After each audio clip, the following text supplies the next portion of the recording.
देखिए, आज हम बात करने जा रहे हैं इनकम इलास्टिसिटी और क्रॉस इलास्टिसिटी की। Income elasticity and cross elasticity.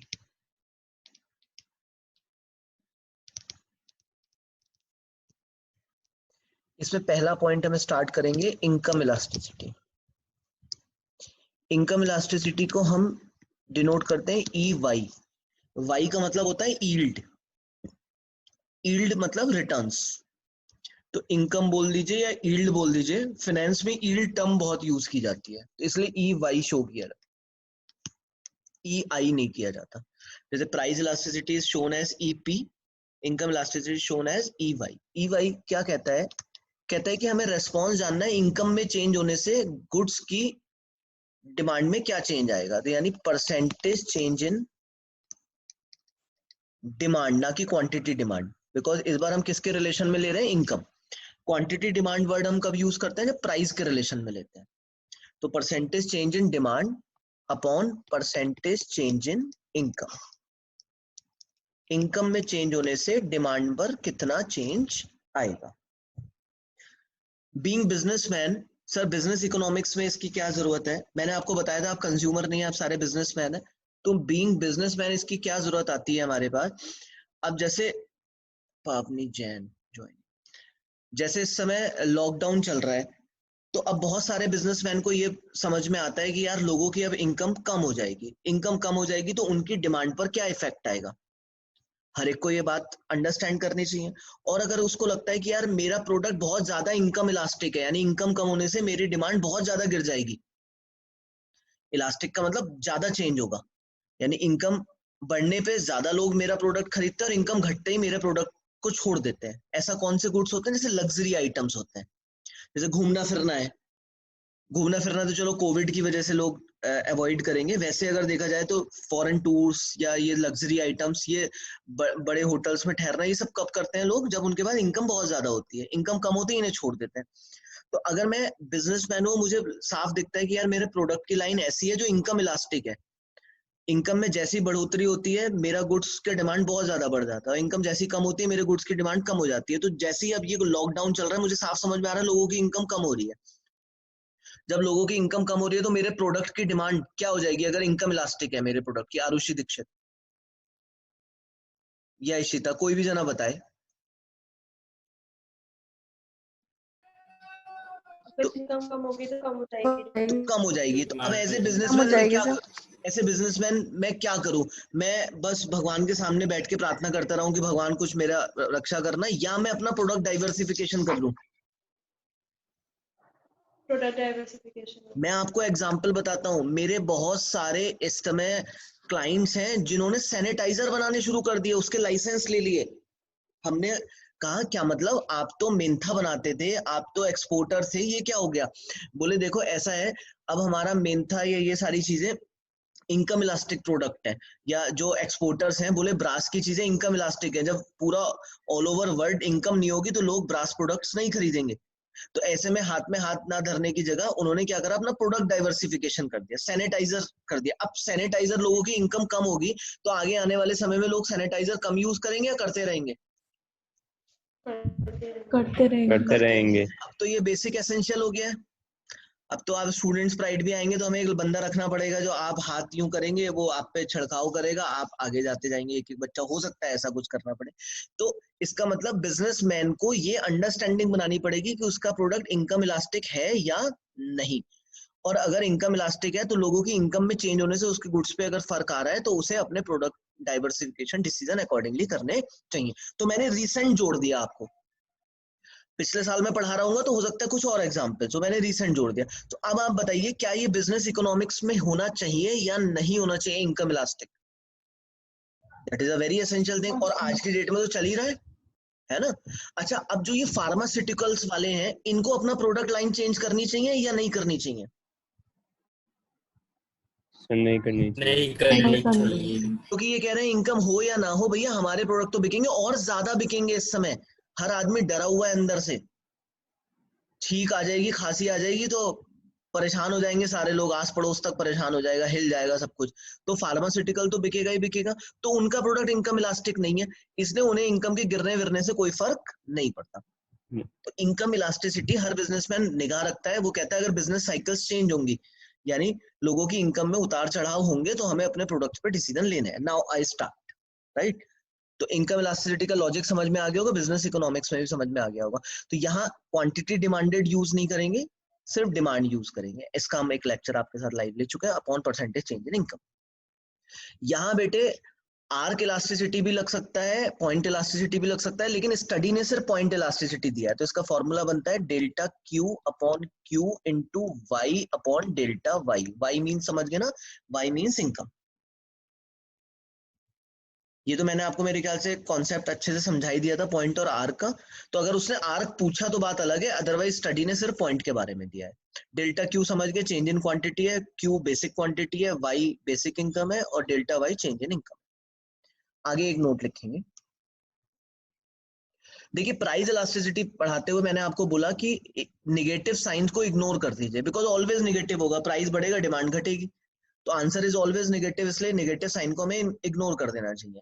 लेकिन इनकम इलास्टिसिटी और क्रॉस इलास्टिसिटी के केस में तो कह रहे हैं, आगे एक नोट लिखिए, positive oblique negative sign are important to know the nature of goods.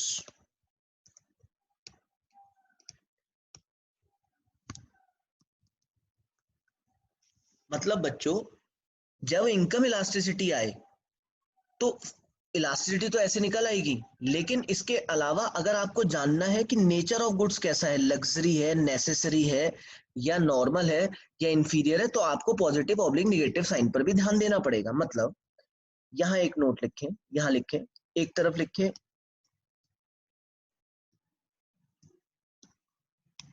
Elasticity, एक तरफ लिखें नेचर ऑफ गुड्स।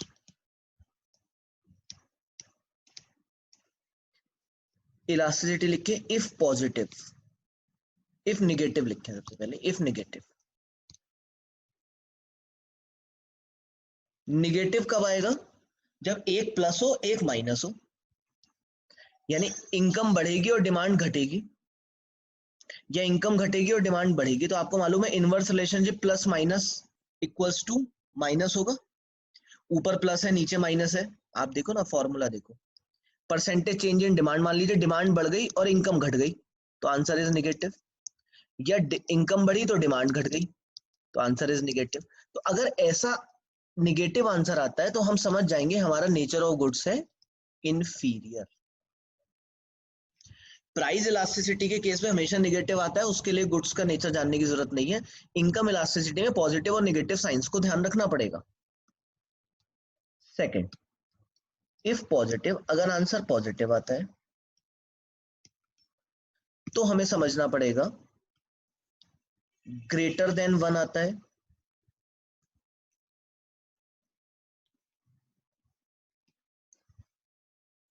तो इसका मतलब है, ए बोल देता हूं इसमें, इसका मतलब है लग्जरी गुड्स है।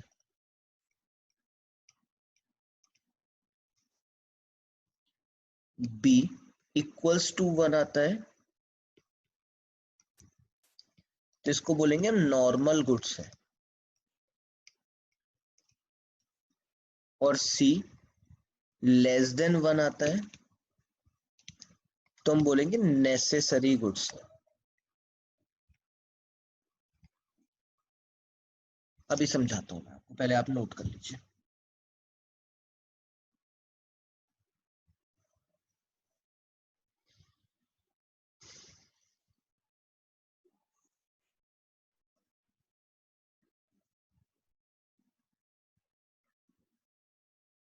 देखिए इनकम इलास्टिसिटी किस बारे में बात कर रहा है? रेस्पॉन्स जानना चाह रहा है डिमांड का इनकम में चेंज होने पे।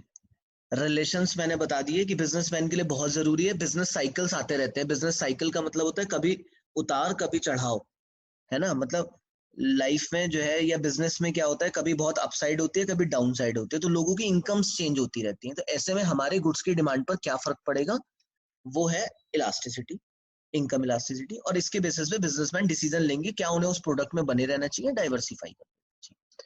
फॉर्मूला आर्क का नहीं लगाएंगे, पॉइंट का लगाएंगे। अगर आर्क का बोलेगा तब आर्क लगाएंगे, बोलेगा ही नहीं। इस इलास्टिसिटी के निकलने के बाद आपको पॉजिटिव और नेगेटिव साइन पे भी ध्यान देना है। यानी अगर कोई चीज बढ़ रही, इनकम बढ़ रही है तो उसे पॉजिटिव मानेंगे, और डिमांड घट रही है तो उसे नेगेटिव मानेंगे। यानी यहाँ पर आप जैसे क्वांटिटी बढ़ी तो प्लस यूज करेंगे, और इनकम घटी तो माइनस यूज करेंगे। इससे आपका एक आंसर आएगा माइनस। अगर ये दोनों ही बढ़े तो आंसर आएगा प्लस। तो प्लस और माइनस ध्यान रखना है किस बात के लिए, गुड्स का नेचर जानने के लिए। गुड्स का नेचर कैसा हो सकता है, अगर इलास्टिसिटी निगेटिव आ रही है, निगेटिव आने का मतलब इनकम बढ़ रही है, डिमांड कम हो रही है। ऐसा कब होता है इनकम बढ़ने पे डिमांड कम होती है, जब गुड्स का नेचर कैसा हो, खराब। मेरी इनकम बढ़ेगी तो मैं खराब क्वालिटी की सारी चीजों को छोड़ दूंगा, तो इनकम होगी प्लस, डिमांड होगी माइनस, इनकम डिमांड, आंसर आएगा माइनस, और मैं बोलूंगा ये गुड्स है इंफीरियर। या इनकम होगी माइनस, डिमांड होगी प्लस। इनकम कम होगी तो हम खराब क्वालिटी के गुड्स लेंगे, वो होगा इंफीरियर। अगर पॉजिटिव है, पॉजिटिव कब होगा, जब इनकम भी बढ़ेगी और डिमांड भी बढ़ेगी। इनकम भी घटेगी, डिमांड भी घटेगी, यानी डायरेक्ट रिलेशनशिप है। और ऐसा ग्रेटर देन वन होता है, मोर इलास्टिक, यानी इनकम बढ़ते ही लोग टूट पड़ते हैं ऐसे गुड्स पर, ज्यादा डिमांड करते हैं, और इनकम घटते ही लोग भाग जाते हैं, ऐसे गुड्स की डिमांड बिल्कुल नहीं होती। तो उन गुड्स का नाम दिया जाता है लग्जरी गुड्स। जैसे इनकम बढ़ती है, सबसे पहले आप क्या करते हैं, इनकम बढ़ते ही आपका मन क्या करता है, बेसिक नेसेसिटी चीजों का या लग्जरी का, इशिता? लग्जरी का। और जैसे इनकम घटती है, लग्जरी के बारे में क्या दिमाग में आता है, लग्जरी लें या जो है लग्जरी एकदम छोड़ दें? एकदम छोड़ दें। तो होता क्या है कि ग्रेटर देन वन इम्पैक्ट आता है। तो ऐसे में लग्जरी गुड्स होगा, इनकम घटेगी ये भी घटेंगे, इनकम बढ़ेगी ये भी बढ़ेंगे, पर ज्यादा बढ़ेंगे, तो luxury goods. Less then one आता है, इनकम घटेगी, इन पे बहुत कम फर्क आएगा, यानी इनकम तो घटेगी बट इन पे बहुत छोटा सा फर्क आएगा, इनकम बढ़ेगी बट बहुत छोटा सा बढ़ेंगे, तो वो होते हैं नेसेसरी गुड्स। जैसे अगर आपकी इनकम बढ़े तो आप बहुत ज्यादा खाना खाना स्टार्ट कर देंगे? नहीं। इनकम घटेगी तो बहुत ज्यादा कम भी नहीं कर देंगे, थोड़ा बहुत राशनिंग करेंगे पर बहुत ज्यादा कम नहीं करेंगे, तो बहुत ज्यादा फर्क नहीं आता है नेसेसरी। और जिन पे इक्वल्स टू वन आता है उन्हें हम बोलते हैं नॉर्मल गुड, पर होंगे दो सब पॉजिटिव। तो अगर मैंने बोला बेटा इनकम इलास्टिसिटी निकालो, नेचर ऑफ गुड्स भी बताओ, तो अगर आपने देखा इनकम बढ़ रही है, डिमांड घट रही है, माइनस आ रहा है, तो आप बोलोगे जो भी आंसर आएगा वो तो निकालोगे, उसके अलावा बोलोगे नेचर ऑफ गुड्स है इंफीरियर।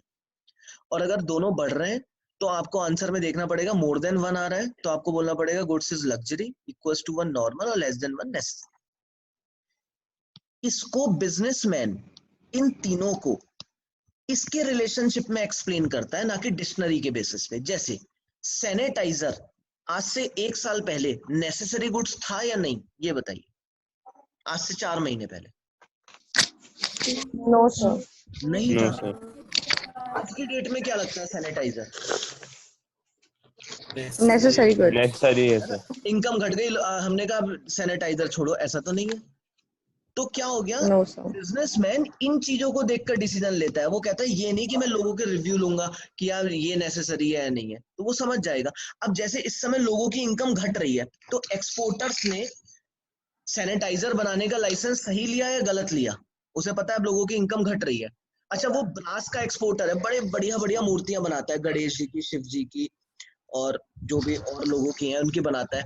तो इस समय लोग वो बढ़िया बढ़िया मूर्तियां खरीदेंगे इनकम घटने पे, या बिल्कुल ही इग्नोर कर देंगे? इग्नोर कर देंगे। वो कहेंगे इग्नोर भगवान कर तो सब देंगे। जगह है, इस समय चक्कर में मत पड़ो कि ब्रास की महंगी मूर्ति खरीदो। ठीक है।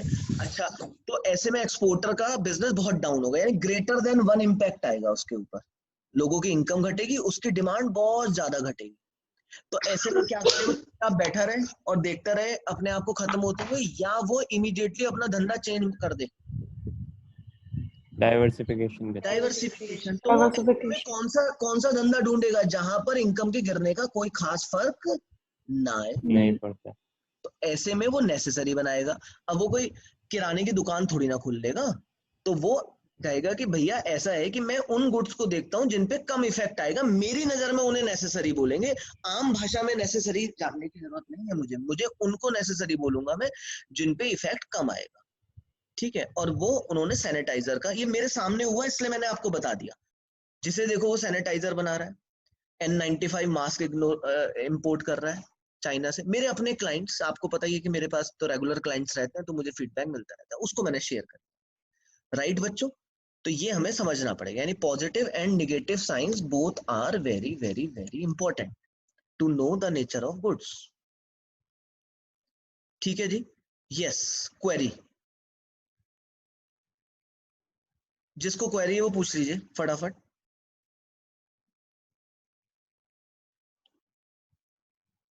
30 सेकंड के मौन का मतलब कोई क्वेरी नहीं है। सर। हाँ पवनी जी, यस आप। सर सबसे पहले आपने इनकम इलास्टिसिटी बताई थी, हाँ हाँ हाँ, तो बहुत। वो एक बार और बता दीजिए।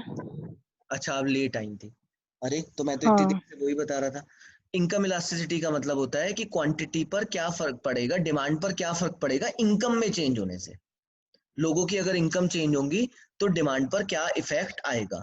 हर बिजनेसमैन को ये जानना बहुत जरूरी है, क्योंकि लोगों की इनकम कभी बढ़ती रहती है कभी घटती रहती है। तो उसे ये जानना जरूरी है, अगर इनकम गिरने से उसके प्रोडक्ट की डिमांड गिरेगी तो वो अपना बिजनेस डाइवर्सिफाई कर ले। क्योंकि आपका बेसिक स्टार्टिंग का रह गया है, तो इसका मैं भी रिकॉर्डेड शेयर करूंगा, फिर आप मुझसे 1-to-1 हो जाइए, क्योंकि वो पूरा कॉन्सेप्ट ही स्टार्टिंग से लेके एंड तक है। कोई पर्टिकुलर पॉइंट नहीं समझ में आया तो पूछ लीजिए, अदरवाइज वो वाला कॉन्सेप्ट मैं शेयर करूंगा, आप मुझसे इवनिंग में पूछ लीजिए, क्योंकि ओके बिल्कुल सर। है ना, okay.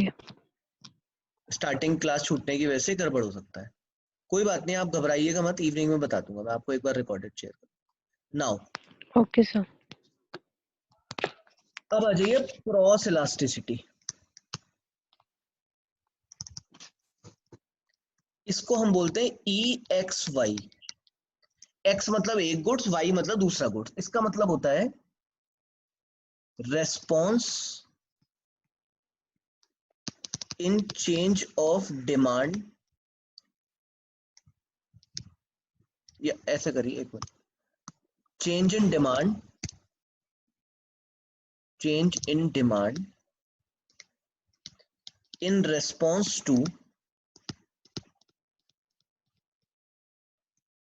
demand of X in response to change of price of Y। Y के प्राइस चेंज होने से X की डिमांड पर क्या फर्क पड़ेगा। क्या ऐसा होता है किसी और के गुड्स के डिमांड में चेंज होने, प्राइस में चेंज होने से हमारे गुड्स की डिमांड पे फर्क पड़ता है? ऐसा कभी थोड़ी ना होता है दीक्षा कपूर। उससे होता है होता है, अगर गुड्स सब्स्टिट्यूट या कॉम्प्लीमेंट्री, कॉम्प्लीमेंट्री हो। अगर गुड्स सब्स्टिट्यूट या कॉम्प्लीमेंट्री हो तो ऐसा होता है, यानी क्रॉस इलास्टिसिटी है दूसरे के गुड्स को देखने पे। अच्छा, यहाँ मैं क्वांटिटी डिमांड ना लिखूं, change of quantity demand of X, no sir. No क्योंकि सर। क्वांटिटी डिमांड सिर्फ नो अपने सर। ओन प्राइस के केस में है। तो एक्स की डिमांड और वाई का प्राइस है, इसलिए एक्स वाई बोल देते हैं, EXY। इसमें भी पॉइंट मेथड लगाते हैं, delta upon Q of x, x goods की क्वांटिटी इनटू वाई का प्राइस। अगर आर्क बोलेगा तो आपको लगाना पड़ेगा Q1 minus Q2 upon Q1 plus Q2 into P1, वो वाला फॉर्मूला लगाना पड़ेगा अगर आर्क बोलेगा, अदरवाइज ये लगाएंगे। जो बच्चे म्यूट नहीं है वो म्यूट कर ले, भूल जाते हैं, कोई बात नहीं। ये है, यानी अब बिजनेस इकोनॉमिक्स में क्या है, बिजनेस इकोनॉमिक्स में बिजनेसमैन को ये समझना पड़ेगा कि दूसरों के गुड्स के चेंज होने से हमारे ऊपर क्या इफेक्ट आता है। इसके लिए भी आप लिखिए, to know the relationship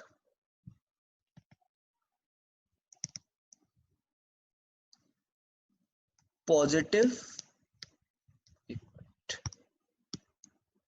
relationship between two goods, between two goods, positive oblique negative sign is important.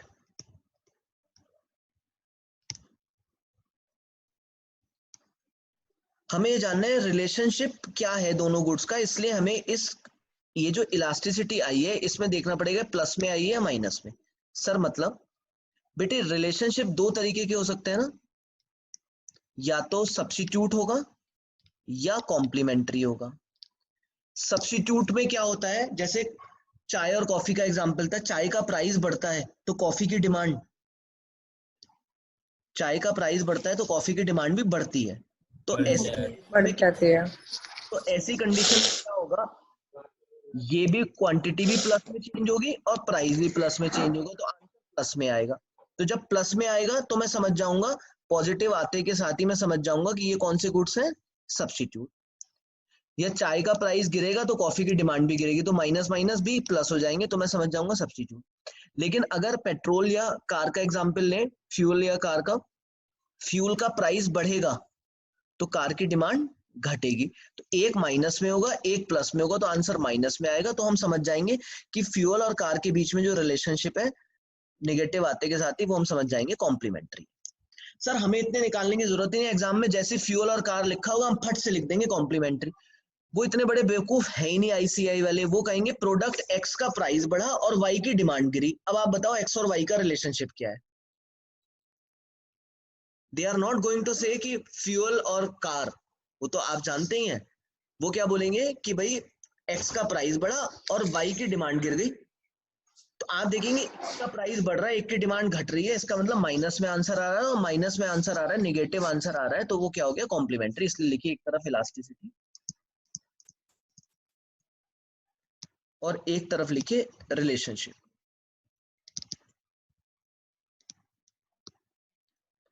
पहला, इलास्टिसिटी अगर पॉजिटिव है तो रिलेशनशिप क्या है, सब्स्टिट्यूट।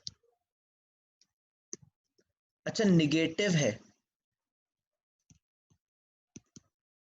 तो क्या होगा, कॉम्प्लीमेंट्री।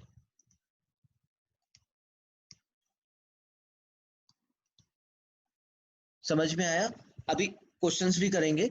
पॉजिटिव है यानी अगर क्वांटिटी में भी चेंज हो रहा है पॉजिटिव और प्राइस में भी पॉजिटिव चेंज हो रहा है, तो हम बोलेंगे उन दोनों का रिलेशनशिप आपस में सब्स्टिट्यूट है। अदरवाइज क्या बोलेंगे, नेगेटिव। अभी क्वेश्चंस में कई सारे कराऊंगा, आज 2 सेशन लगातार लूंगा, तो इन्हें सब्स्टिट्यूट और इसे नेगेटिव को बोलेंगे कॉम्प्लीमेंट्री। अच्छा कई बार क्या होता है, जैसे यहाँ फॉर्मूला रखें, फॉर्मूला अगर देखें इलास्टिसिटी का तो वो है percentage change in demand of X upon percentage change in price of Y. अब क्या हुआ, कई बार y के प्राइस में चेंज हो रहा है बट x की डिमांड में कोई चेंज ही नहीं हो रहा। जैसे आप बताइए, चाय अगर महंगी हो गई तो स्टूडेंट्स प्राइड के बिजनेस पे कितना फर्क पड़ेगा। अनुज, चाय बहुत महंगी हो नहीं पड़ेगा, नहीं पड़ेगा, चाय लेकिन ट्रिपल हो गई तो आप कहेंगे सर इससे क्या लेना देना। तो ऐसी कंडीशन में आंसर क्या आएगा, प्राइस एक का चेंज हो रहा है बट दूसरे की क्वांटिटी पे कोई चेंज नहीं है, ये ऊपर 0 है नीचे प्लस है या माइनस है, तो आंसर क्या आएगा, मैथ्स 0 अपॉन कुछ भी रखूं तो आंसर 0। क्या आएगा, 0। तो अगर 0 हुआ इलास्टिसिटी तो हम बोलेंगे नॉट रिलेटेड प्रोडक्ट, प्रोडक्ट का आपस में कोई संबंध नहीं है। और अगर इनफाइनाइट हुआ, इनफाइनाइट कब हो जाता है, किसी भी चीज जब में डिनोमिनेटर में 0 है। रख दो, अपॉन में 0 रख दो, 1/0, 2/0, 10/0, अपॉन में 0 होते इनफाइनाइट हो जाएगा। इसका मतलब परसेंटेज चेंज इन डिमांड तो हो रही है लेकिन प्राइस पर नीचे परसेंटेज चेंज इन प्राइस नहीं हो रहा। इन गुड्स को हम बोलते हैं परफेक्ट सब्स्टिट्यूट। परफेक्ट सब्स्टिट्यूट जैसे आप सारे बच्चे समझिए, मेरे पास 2 पेन है बिल्कुल एक जैसे, 5-5 रुपए वाले, बिल्कुल एक जैसे पेन है, एक काला है एक नीला है, ठीक है। Blue pen, black pen. मैंने अनुज को बुलाया, 2 पेन मैंने यूं सामने रखे, मैंने अनुज को बुलाया, अनुज आप कौन सा पेन लोगे? सर कोई सा भी ले लूंगा। कोई सा भी ले लेंगे। अच्छा दीक्षा आप कौन सा लेंगी? सर कोई सा भी ले लेंगे। अदिति भी कोई सा भी ले लेंगी, पीयूष भी कोई सा भी ले लेंगे, आरुषि भी कोई सा भी ले लेंगे। इसका मतलब दोनों गुड बिल्कुल एक जैसे हैं। विदाउट नोइंग द प्राइस, अगर दोनों का प्राइस सेम है तो आप क्या कर रहे हैं, प्राइस में चेंज करे बिना ही लोगों की अपनी मर्जी होती है। आप जब किसी जगह जाते हैं शर्ट खरीदने अनुज, तो हो सकता है आपकी चॉइस ब्लैक कलर हो, मिस्टर एक्स की चॉइस येलो कलर हो, किसी की रेड कलर हो। तो क्या ऐसा होता है कि वो रेड सस्ता होने की वजह से लेता है या अपनी चॉइसेस की वजह से लेता है?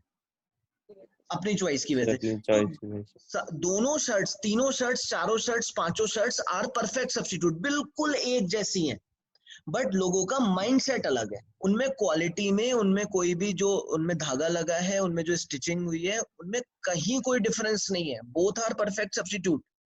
यानी मुझे लाल का प्राइस गिरा के लाल को नहीं बेचना है, ब्लैक का प्राइस गिरा के ब्लैक को नहीं बेचना है। ये लोगों का माइंडसेट है। बोथ आर परफेक्ट सब्स्टिट्यूट, तो क्या होगा अगर दोनों परफेक्ट सब्स्टिट्यूट होंगे तो इसके प्राइस में बिना कोई चेंज हुए ही इसकी डिमांड में चेंज हो जाएगा।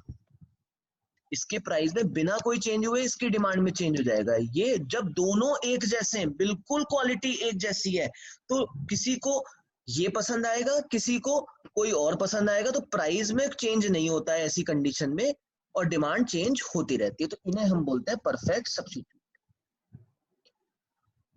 ठीक है, ये आ गए। अब क्योंकि आज 2 सेशन लेने इसलिए आराम आराम से पढ़ा रहा हूं, कोई दिक्कत नहीं, फिर क्वेरी सेशन भी लेंगे। पॉजिटिव आने के बाद भी एक प्रॉब्लम आती है। जैसे मैं बिजनेसमैन हूं, मैंने देखा कि मेरे कॉम्पिटिटर ने प्राइस बढ़ाया, तो आप जरा बताइए मेरी इलास्टिसिटी कैसे आएगी?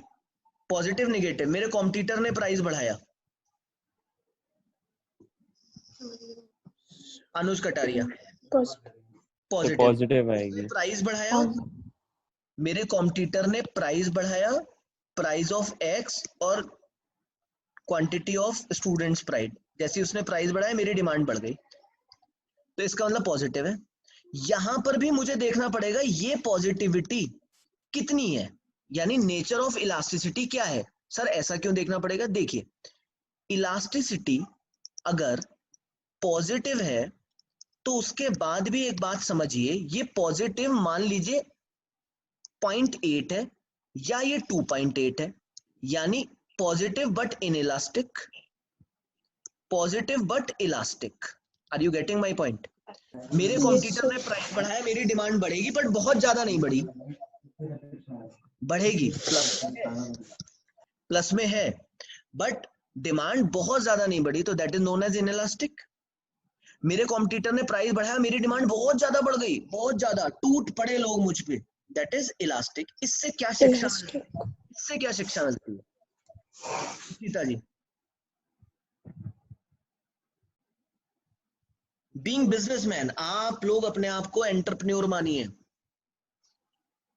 इससे ये शिक्षा मिलती है कि आपने देखा पॉजिटिव है, यानी मेरे सबसे उसके चेंज होने से होता है। अगर मेरा आंसर ये आ रहा है 2.8, तो I should decrease the price. जैसे ही मैं प्राइस गिराऊंगा, जैसे ही मैं प्राइस गिराऊंगा, सामने वाले की क्वांटिटी क्या हो जाएगी? बहुत ज्यादा गिर जाएगी, बहुत ज्यादा कम हो जाएगी, और मुझ पे बहुत ज्यादा लोग आ जाएंगे। आप समझो ना, उसके प्राइस गिराने से मेरी क्वांटिटी बहुत ज्यादा कम हो रही थी, तो मुझे ऐसे में क्या करना चाहिए? प्राइस कम कर देना प्राइस चाहिए। कम कर देने चाहिए। तो बिजनेसमैन को एक डिसीजन मिल रहा है ना यार। एक बात बताओ, एक CEO उसने प्राइस गिराया और मेरे पास बच्चे टूट पड़े बुरी तरीके से, तो इसका मतलब मैं समझ गया कि इलास्टिसिटी बहुत ज्यादा है इस इंडस्ट्री में, यानी हल्का सा प्राइस चेंज बहुत ज्यादा चेंज होता है। तो ऐसी कंडीशन में प्राइस नहीं बढ़ाऊंगा, मैं भी और प्राइस गिरा दूंगा। तो जैसे ही मैं और प्राइस गिराऊंगा, उसके यहाँ के और स्टूडेंट्स मेरे यहाँ पर शिफ्ट हो जाएंगे। बट अगर पॉजिटिव में बहुत कम इम्पैक्ट आना है तो ये हमारे डिसीजन मेकिंग का पार्ट नहीं बनता। थोड़ा सा टेक्निकल है, पता नहीं बुक में इतना दिया है नहीं दिया। बुक में तो ये दिया है आपके कि आपको इलास्टिसिटी से ये गैस करना है। पॉजिटिव है तो सब्स्टिट्यूट, नेगेटिव है तो कॉम्प्लीमेंट्री, जीरो है तो नॉट रिलेटेड, इनफाइनाइट है तो परफेक्टली सब्स्टिट्यूट। एक हमारी स्टडी ने ये बात और बोली कि अगर निगेटिव और कॉम्प्लीमेंट्री ये हमेशा नहीं होता, नॉट ऑलवेज, कि अगर एक गुड्स का प्राइस गिर रहा है और दूसरे की डिमांड गिर रही है तो ये हमेशा कॉम्प्लीमेंट्री हो। कॉम्प्लीमेंट्री क्या होता है? जो एक दूसरे के साथ में यूज होते हैं।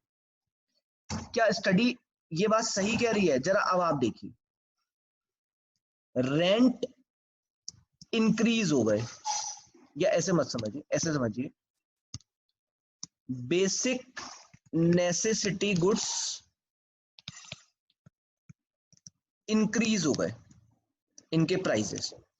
इस वजह से टीवी की डिमांड पे कोई फर्क आएगा या नहीं आएगा? खाने पीने की चीजें बहुत महंगी हो गई। आप पहले मुझे बताइए इशिता। यस सर, आएगा। आएगा। कैसा हो जाएगा? टीवी का डिमांड कम हो जाएगी। कम। क्या आपको लगता है ये दोनों एक साथ यूज होने वाली चीजें हैं? वो बात अलग है हम खाते पीते हुए टीवी देखते हैं, मगर वैसे बताइए आप मुझे, क्या ये कॉम्प्लीमेंट्री गुड्स हैं? No sir. ये कॉम्प्लीमेंट्री गुड्स तो नहीं है, बट फिर भी इसका प्राइस बढ़ने पर इसकी डिमांड गिर गई। ऐसा बहुत बार होता है, कुछ चीजें महंगी हो जाती हैं जिन्हें हमें लेना मजबूरी है हमारी, तो हम बाकी चीजों को अवॉइड करना शुरू कर देते हैं, जबकि वो दोनों आपस में ज्वाइंटली यूज होने वाली चीजें नहीं है। जबकि कायदे में क्या होना चाहिए था? पेट्रोल का प्राइस गिरेगा, बढ़ेगा, कार की डिमांड गिरेगी। कार और पेट्रोल में तो ये थ्योरी लगनी चाहिए थी, बट ये इसमें कैसे लग गई? और आपने खुद लगवा दी। तो इसलिए आपकी स्टडी ने लिखा है कि हम हमेशा ये नहीं कह सकते कि दो चीजों में अगर निगेटिव रिलेशनशिप है, एक का प्राइस बढ़ने से और दूसरे की क्वांटिटी गिर रही है, तो हम ये नहीं कह सकते ऑलवेज कॉम्प्लीमेंट। अगर इनकम इफेक्ट बहुत ज्यादा है, यानी लोगों के पास परचेजिंग पावर नहीं बच रही है, तो भी ऐसा हैपेंड हो जाता है। मैं अब आपके साथ स्टडी खोलता हूं और उसके बाद आपके साथ डिस्कशन करता हूं, फिर हम एक बार रीलॉग इन और देखिए यहां क्या दिया है इन्होंने। अब आपका जरा स्टडी से पढ़ते हैं पहले सारा का सारा क्रॉस इलास्टिसिटी के बारे में एक बार। Demand for a particular commodity may change due to change in the price of related goods. यानी डिमांड, न कि क्वांटिटी डिमांड लिखा है। Demand for a particular commodity में change due to change in the price of related good. Related goods के prices में change होने से डिमांड में चेंज आ सकता है। ये रिलेटेड गुड्स कॉम्प्लीमेंट्री भी हो सकते हैं और सब्स्टिट्यूट भी। लाइन टू लाइन पढ़ रहा हूं। This type of relationship is studied under cross demand. अगर आपको इस रिलेशनशिप को जानना है तो आपको क्रॉस डिमांड पढ़ना पड़ेगा। अच्छा, अब अगर हम देखें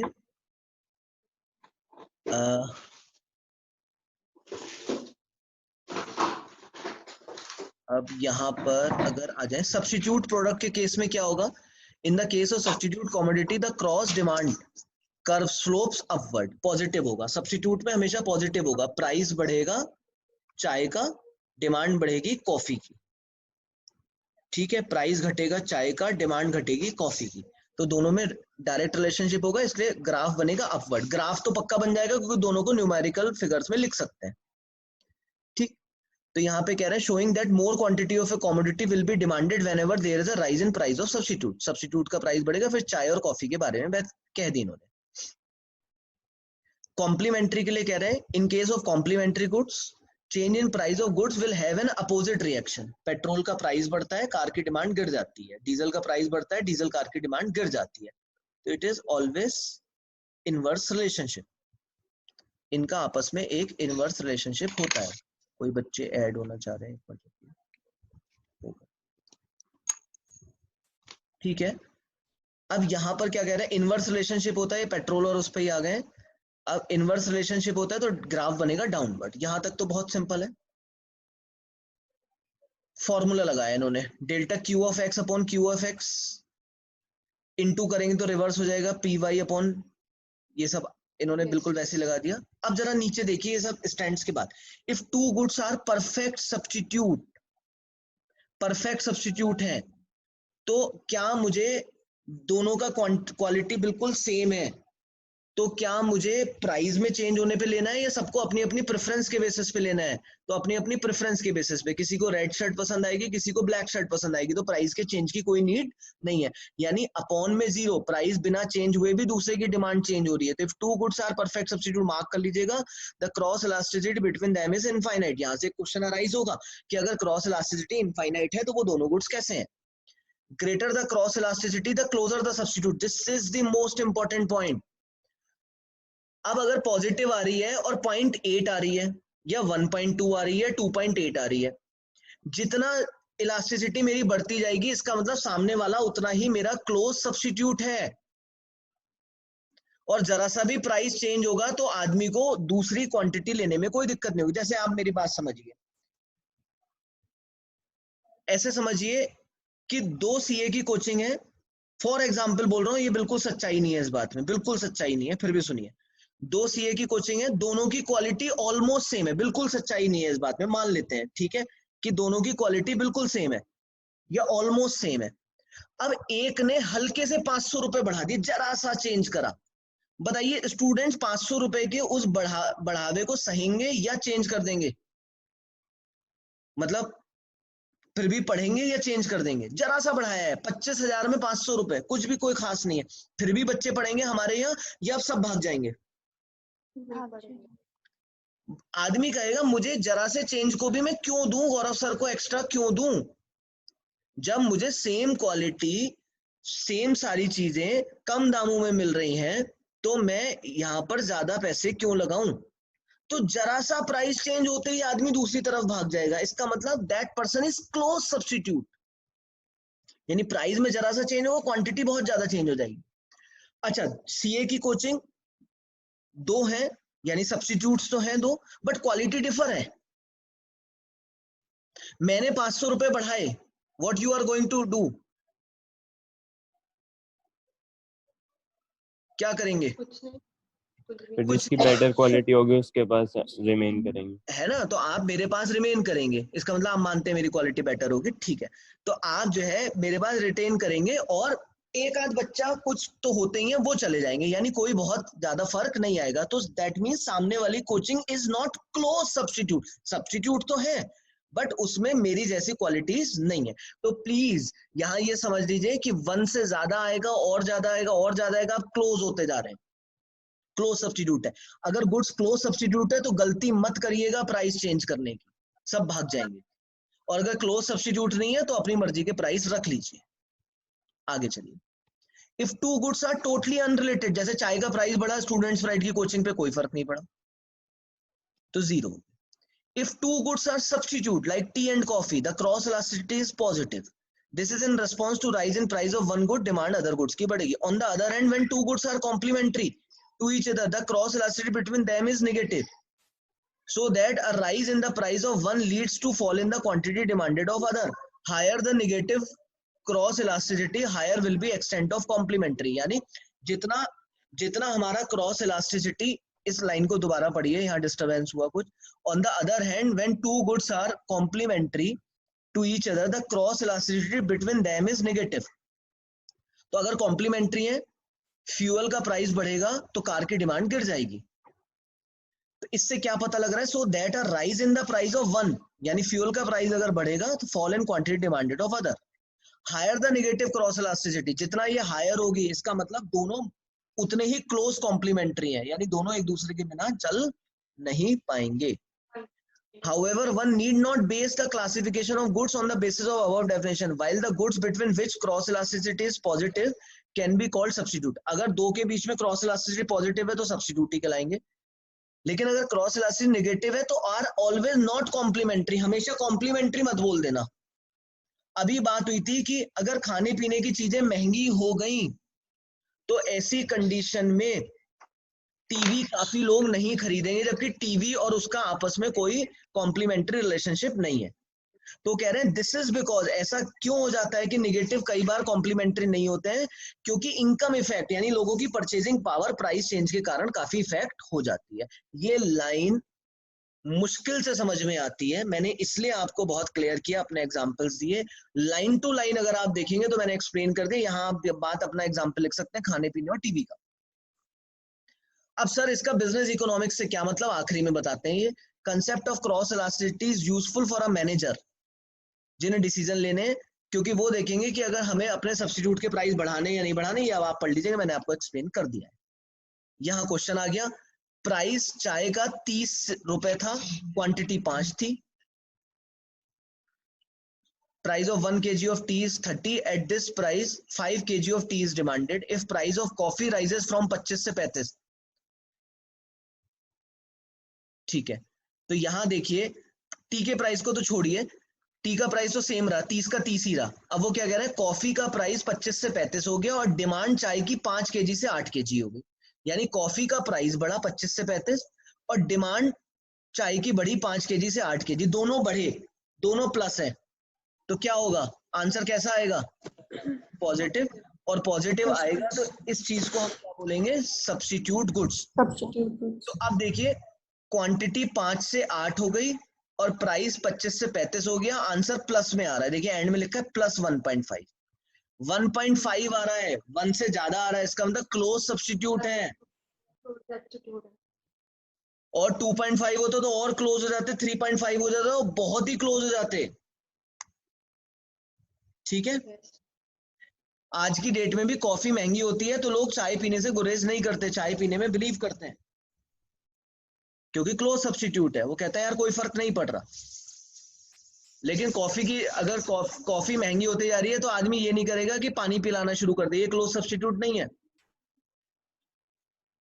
ऐसी इलस्ट्रेशन 2 आएगा, एडवर्टाइजमेंट, ये सब अभी मैंने नहीं पढ़ाया। अब आ जाते हैं इनकम इलास्टिसिटी, जरा प्लीज जरा समझिए।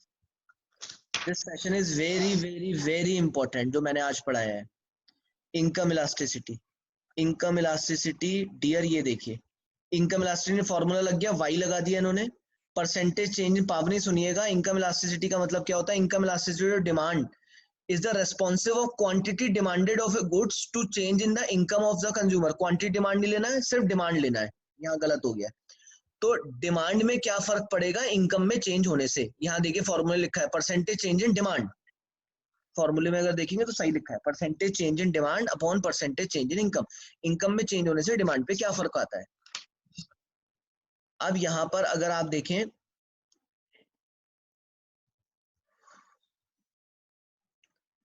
ये देखिए देयर इज अ, ये वाली लाइन एक यूजफुल चीज क्या बता रहे हैं वो, there is a useful relationship between income elasticity for goods, the proportion of income spent, the relationship between two is, if proportion of income remains the same as income increases, the income proportion of income spent, यानी मैं जितना demand कर रहा हूँ, income spent मतलब जितनी चीजें खरीद रहा हूँ, उनका proportion सेम है, यानी equals to 1 आ रहा है, इनकम में जितना चेंज हो रहा है उतना ही डिमांड में चेंज हो रहा है, so that is known as equals to 1। अगर इनकम के कंपैरिजन में डिमांड में ज्यादा खर्चा कर रहा हूं, proportion of income spent is greater, मतलब proportion of income spent on goods increases as income increases, जैसे इनकम बढ़ती है हमारा खर्चा ज्यादा होने लगता है, तो इसे बोलेंगे ग्रेटर देन 1, ऐसी लेस देन 1 होगा। अब यहाँ पर अगर हम आपसे बात करें तो उसके हिसाब से बताया होगा उन्होंने, पॉजिटिव नेगेटिव है, अब सीधे आ जाइए, ये देखिए वीट का आंसर है 0.5,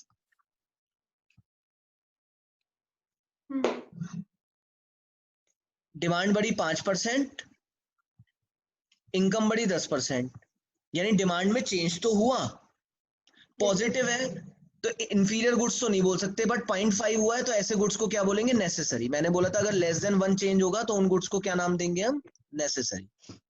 बाजरा देखिए, इनकम बढ़ रही है 5% और बाजरा की तो डिमांड ही कम हो गई, माइनस हो गया, एक प्लस एक माइनस, आंसर माइनस है। माइनस होने का मतलब कैसे हो गए goods, inferior। Known as inferior. ठीक है, इसको आप नोट कर सकते हैं। अब यहाँ पर देखिए बिजनेसमैन के लिए क्या नॉलेजेबल है, बिजनेसमैन को क्या समझना चाहिए। Knowledge of income elasticity of demand is very useful for a businessman firm in estimating future demand for its product. Knowledge of income elasticity of demand help firm predict the outcome of business cycle. Business cycle उसे समझनी चाहिए कि इस समय cycle कौन सी चल रही है, बूम चल रहा है या डिप्रेशन चल रहा है। अगर बूम चल रहा है तो लोगों की इनकम बढ़ रही होगी और डिप्रेशन चल रहा है तो लोगों की इनकम घट रही होगी। इस बेसिस पे बिजनेसमैन को डिसीजन लेना चाहिए और उसको अपनी प्रोडक्ट की प्लानिंग करनी चाहिए कि मुझे कौन सा प्रोडक्ट लेना है और कौन सा नहीं लेना है। मैं इस लेक्चर को एक बार अपलोड कर दूंगा। बैक क्वेश्चंस पर हम कल डिस्कशन करेंगे क्योंकि हमारे लगभग सारे टॉपिक खत्म हो गए। एक क्वेश्चन बस मुझसे दीक्षा ने पूछा था कि सर डिमांड बढ़ने पे प्राइस पे क्या इफेक्ट आता है। मैं आपको बता दूं, ये शेयर कर लेता हूं मैं screen.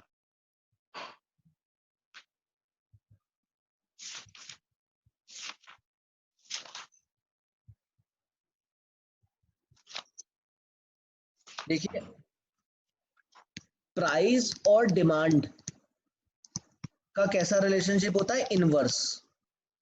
But demand and price का हमेशा डायरेक्ट रिलेशनशिप होता है। मतलब डिमांड बढ़ रही है किसी इंसान की या किसी चीज की तो उसके प्राइसेस बढ़ जाएंगे। सलमान खान की डिमांड बढ़ रही है तो सलमान खान फिल्मों में प्राइसेस कैसे लेना शुरू कर देगा, ज्यादा ज्यादा लेगा, है ना। तो क्या होगा कि डिमांड जैसी बढ़ेगी प्राइसेस बढ़ेंगे। आयुष्मान खुराना की डिमांड बढ़ रही है तो आयुष्मान खुराना प्राइस ज्यादा लेने लगेगा। तो अगर डिमांड के बाद प्राइस को जानना है तो पॉजिटिव रिलेशनशिप होगा, प्राइस के बाद डिमांड जानना है तो इनवर्स रिलेशनशिप। तो आपको देखना पड़ेगा प्राइस एंड डिमांड रिलेशनशिप है या डिमांड एंड प्राइस रिलेशनशिप है। एग्जाम में वो बोलता है प्राइस बढ़ गया तो आप बोलोगे डिमांड घट गया। अगर वो बोलेगा डिमांड बढ़ गई, डिमांड जैसी लोग किसी भी गुड्स की बढ़ेगी उसका प्राइसेस क्या होने लगेगा, बढ़ने लगेगा। तो डिमांड के बाद अगर प्राइस देखना है तो डायरेक्ट रिलेशनशिप है, प्राइस के बाद डिमांड देखना है तो इनवर्स। कौन सा क्वेश्चन था दीक्षा, वो क्वेश्चन नंबर 65 था शायद। Yes sir. और जब डिमांड बढ़ेगी तो प्राइस तो बढ़ेगा ही बढ़ेगा, साथ में ही क्वांटिटी भी बढ़ेगी। अरे जब किसी चीज की डिमांड बढ़ेगी तो उसका प्राइस भी बढ़ेगा और लोग उसे खरीदेंगे तो उसकी क्वांटिटी भी बढ़ेगी। तो क्वेश्चन 65 अगर आप बुक में देखें तो उसमें उन्होंने शायद कुछ कंप्यूटर्स के बारे में बोला है कि कंप्यूटर की डिमांड बढ़ गई है ना। Yes question sir. 65 कंप्यूटर की डिमांड बढ़ गई, तो डिमांड बढ़ गई तो अब क्या होगा, तो सी प्राइस ऑप्शन दिया है प्राइस बढ़ जाएगा, लेकिन डी ऑप्शन दिया है प्राइस भी बढ़ जाएगा और नंबर ऑफ कंप्यूटर्स की क्वांटिटी भी बढ़ जाएगी। तो which is more appropriate, option D.